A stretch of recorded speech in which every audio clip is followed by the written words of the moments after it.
In October of 2018, a 26-year-old American just arrived on a flight to the city of Port Blair, the capital of the remote Andaman Islands that are Union Territory of India. But Port Blair wasn't his final destination. He spent the next 11 days in Port Blair, in complete isolation, attempting to quarantine himself and purge his body of any infectious diseases that he may have been carrying with him. Afterwards, his next objective was both simple and insanely complicated. He was going to bribe some local fishermen to literally take him to another universe and reality. You see, Port Blair is a modern city, home to more than 140,000 people, a major naval base of the Indian Navy, and has more than a dozen direct flights to cities across the rest of India.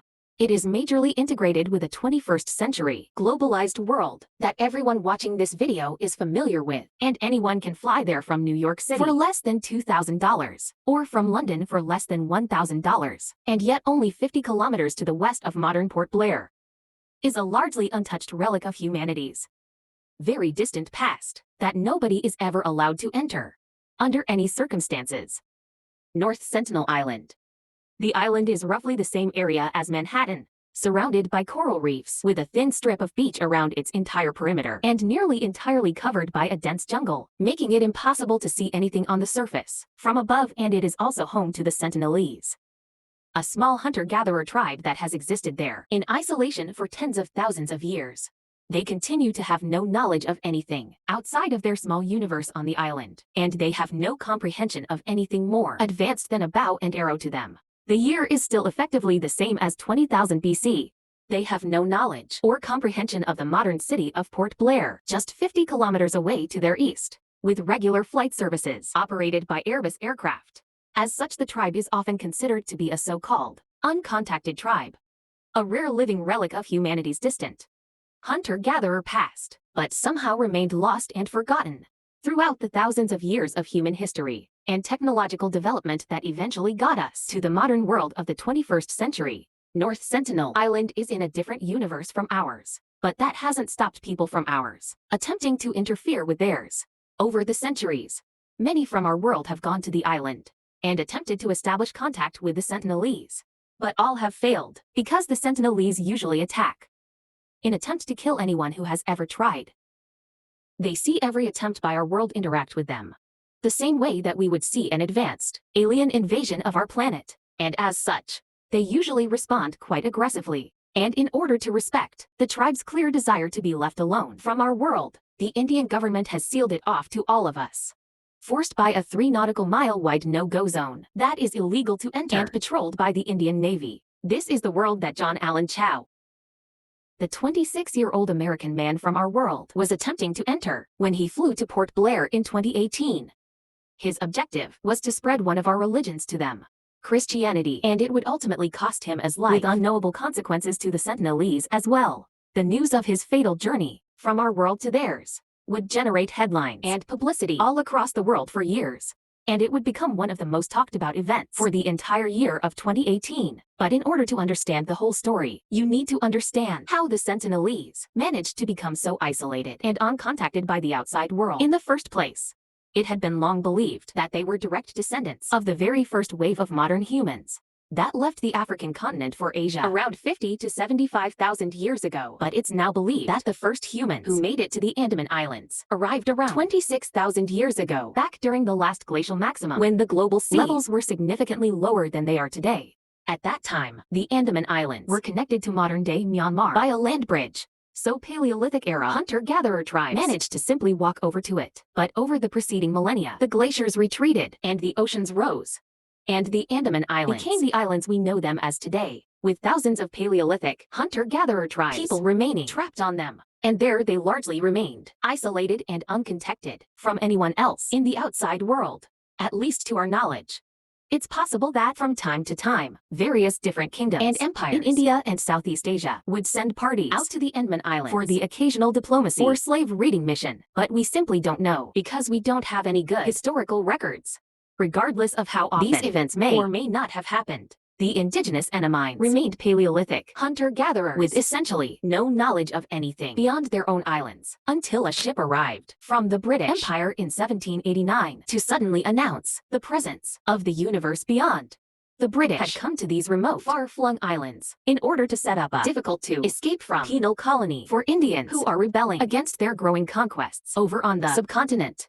That penal colony eventually became the modern city of Port Blair, and at the time of that ship's initial arrival in 1789, there were around 7,000 uncontacted indigenous people of the Andaman Islands, made up of dozens of different tribes, including about 10 on the island of Great Andaman alone, the Shanghel, the Jarawa, Iangay, and of course, the Sentinelese. And the arrival of the British and their Indian prisoners to the small, hitherto unknown universe continued on the trend that began when Christopher Columbus led the first visitors of the Old World to the New World back in 1492. It carried with them diseases like measles, influenza, and smallpox that their people had gradually acquired genetic resistances to over thousands of years of dense civilization, agriculture, and livestock domestication. The indigenous peoples of the Andaman Islands, just like those in the Americas, had no resistance to any of these diseases. So the diseases quickly annihilated most of them. It didn't also help that the producers dangerous substances to them like alcohol and opium that they had no history of experience or restraint with. The indigenous population of Great Andaman, where the British established Port Blair, was quickly replaced by Indians and Britons of the Old World, and most of the indigenous survivors either assimilated or went extinct. The only major exceptions for the Urawa tribe in the far south of Great Andaman, and the Sentinelese, who remained largely isolated from the chaos caused by Port Blair's establishment because they were on a completely different and much smaller island of no strategic value. So nobody from the outside world is known to have contacted them on their island until a merchant ship of the British Raj just happened to wreck itself there. In 1867, the ship's 106 British Indian survivors managed to reach the beach and likely believed it to be uninhabited while they sat and waited for rescue. But 3 days after their crash, according to their reports, a group of naked islanders suddenly emerged from the jungle of the interior and attacked them with arrows large. 106 members of the crew were successfully able to ward them off until they were rescued by the Royal Navy. But the first contact between our worlds had ended in violence. It would set the tone for the next century and a half to the present. Then 13 years later in 1880, a 19-year-old English aristocrat had recently been appointed as the British Crown's administrator of the Andaman Islands and the head of the Port Blair penal colony. His name was Maurice Fidel Portman, and he decided to lead a party to North Sentinel Island in order to figure out who he was administering. There they landed and were avoided by the Sentinels for days as they patrolled and scouted through the jungle, only managing fleeting glances at a time. After a while, the party finally encountered an elderly couple and 4 children. Portman essentially kidnapped these 6 Sentinelese and took them on a ship back over to Port Blair, where the elderly couple quickly caught diseases and died frustrated.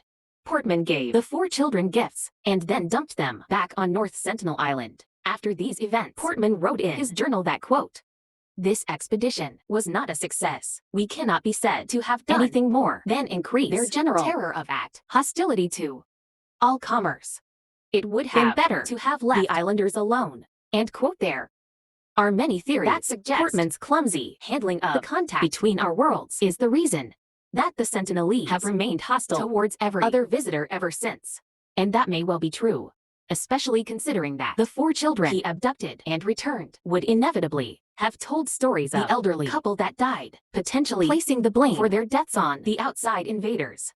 It's also possible that the returned children may have brought diseases back with them that infected much of the tribe and may have even killed some of them. Without any knowledge of how infection or diseases really work, it would have been fair for the Sentinels to blame the outside invaders for mysteriously striking down some of their tribe.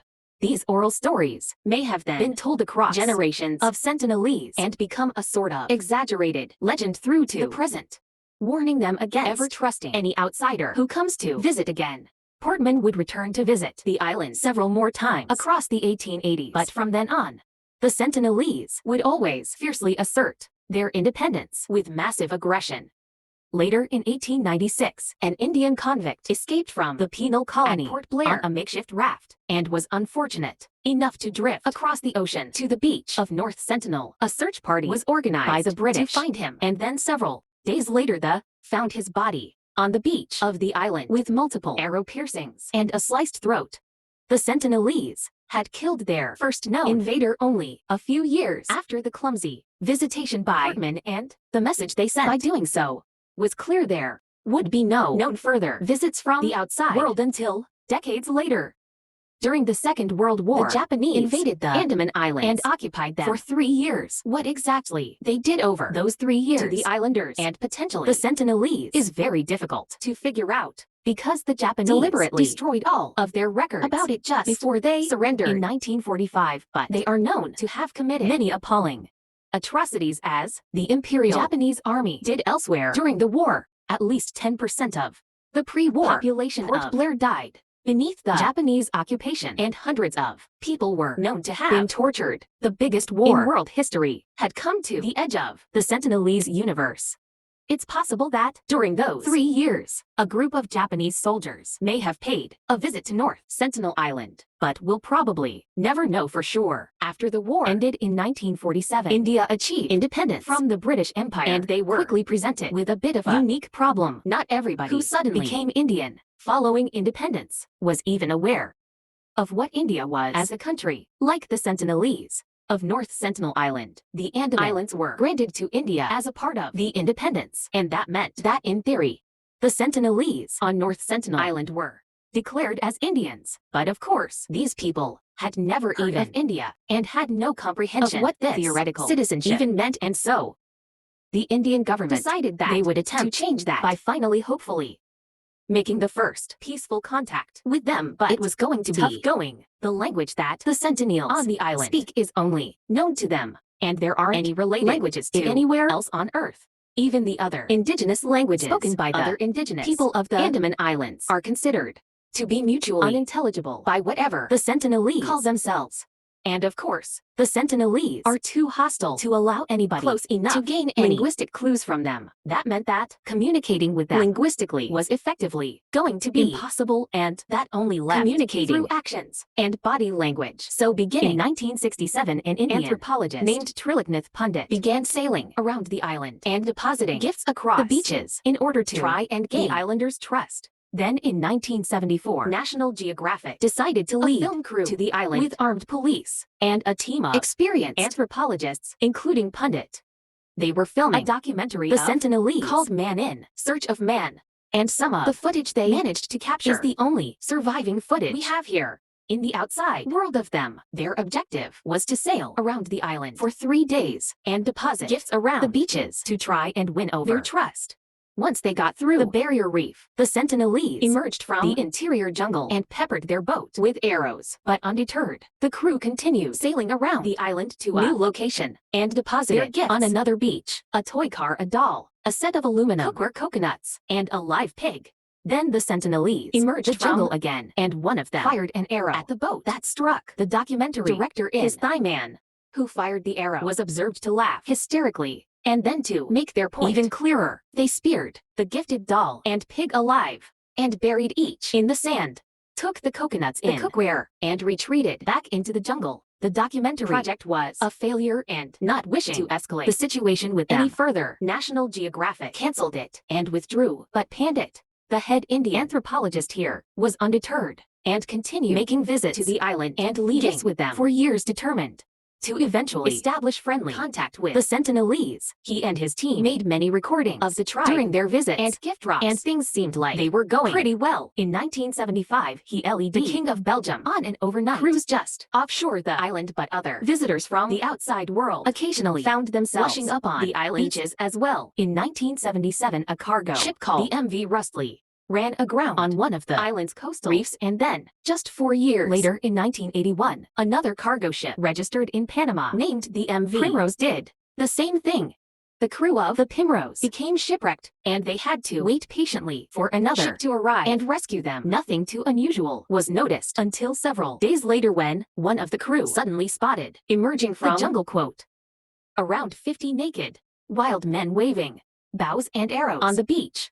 Terrified and crucially unarmed, the crew had to hastily radio their shipping company's office and demanded an immediate airdrop to be flown in, delivering guns and ammunition to defend themselves with. For the Sentinelese, it was like a repeat of the 1867 British Raj-era shipwreck. But luckily for everyone involved this time, an American helicopter pilot who happened to be working in the area nearby was contacted and was able to land on the ship's deck and airlift around 30 of the crew members away to safety. The sign of such a thing to the Sentinelese on the beach was probably incomprehensible, but they left behind their entire ship on the island and all of its iron, which sort of immediately catapulted the Sentinelese through the technological eras to at least the Iron Age, because they are known to have gone aboard and scavenged this ship for iron and tools and weapons ever since. You can still see the remains of this ship's wreckage today in Google Earth when you go to Sentinel Island and look at the island's far northwestern corner.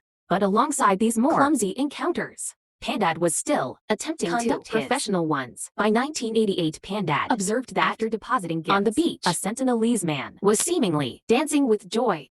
A month later, during another visit as he and his team were dropping off bags of coconuts, there were some Sentinelese who approached them on the beach and got within 10 yards of direct contact. And then came what seemed to be the breakthrough between the two worlds. In 1991, Pundit had sent one of his junior anthropologists to the island to lead a routine gift drop. Maru Mala Chachapati, who was notably a woman, she reported that during this gift drop the Sentinelese waded out into the waters directly to the boat to accept their gifts. The first time that anything like this had ever happened. She suggested that her presence as a woman signaled to the tribe that her crew didn't have any aggressive, warlike intentions, and that made them more trusting. The following month, Pundit and Shadow Padir each went to North Sentinel Island together and were stunned to witness around a dozen of the Sentinelese rushing out directly to their boat to greet them, and then shortly afterwards came to break through. Photograph Panit and his team from our globalized modern world were right there in the water side by side with the uncontacted Paleolithic hunter-gatherer Sentinelese. And for a moment, each of them held the very same coconut together in their hands. It was the culmination of 24 years' worth of Pundit's efforts to achieve a friendly contact with them, and he and team withdrew shortly afterwards, delighted with the success. But the very next year, in 1992, Pundit turned 58 years old and was hit with a mandatory retirement age. He would never visit the island again after that initial friendly contact, and the Indian government decided to ban all future visits from the outside world. Shortly afterwards, North Sentinel Island was sealed off with a 3 nautical mile no-go zone that would be patrolled by the Indian Navy based nearby at Port Blair. Nobody for any reason would ever be allowed to travel to North Sentinel Island ever again, both for the protection of the Sentinels themselves and for the protection of what the Sentinels might do to anyone else who visited. But that wouldn't stop future visitations. After the island was indefinitely sealed off, the first known visit that came was in 2006, and it was accidental. 2 Indian fishermen were illegally fishing in the no-go zone and had likely gotten blasted drunk on wine. Their boat drifted a little too close to the island and then washed up on the beach. Other fishermen who were illegally fishing in the same area claimed that they then witnessed a group of Sentinelese approached the boat with hatchets before hacking the 2 men to death. A helicopter was later dispatched to the island to investigate, but the Sentinelese drove it away by shooting arrows up at them. The Sentinelese allegedly later hung the bodies of the 2 men up on bamboo poles on the beach, facing outwards to the ocean as if they were scarecrows, a warning to the outside world to never come visit again. The fishermen's deaths were never further investigated or prosecuted by Indian authorities, and then nobody else ever did come again until the American Christian missionary. In the fall of 2018, he came unprepared, and after repeatedly visiting the island over a period of several days, the Sentinelese killed him as well. And he is now at least the 4th body from our world that remains on that island without any ability to recover. The Indian government is given full legal immunity to whatever the Sentinels do on their island, including killing anyone who's foolish enough to disregard their laws and visit. So don't ever do it and stay alive. It's not worth visiting, and it's not worth risking the lives of the Sentinels with your diseases either. They have shown multiple times over decades they want to be left alone from us, and I believe that we should respect their wishes. The island is sealed off to the outside world for a very good reason, and it's basically the real-life version of the Prime Directive from Star Trek. Closest you'll ever be able to glimpse it is while flying on an Air India flight into or out of Port Blair, which often will take you directly over the island and offer you the only view you can ever have into another world.